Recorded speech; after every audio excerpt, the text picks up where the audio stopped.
अस्सलाम वालेकुम viewers, history of Rajput में खुश आमदीद। तो व्यूअर्स, आज हम बाखड़ी कौम के बारे में जानेंगे।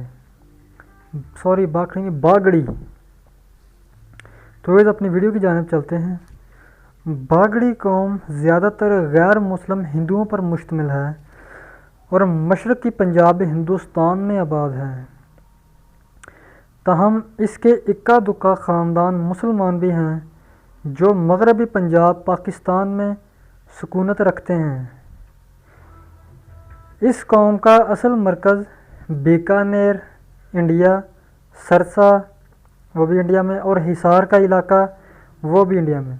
ख़ुसूसन हिंदुस्तान ही इनका असल मरकज़ व गढ़ रहा है।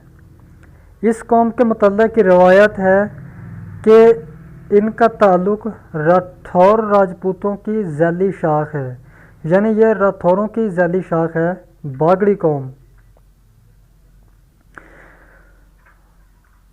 तो व्यूअर्स, अगली वीडियो तक हमें इजाज़त दें। कमेंट बॉक्स में कमेंट करें, हमें अपनी राय का इज़हार करें। अस्सलामु अलैकुम वरहमतुल्लाह।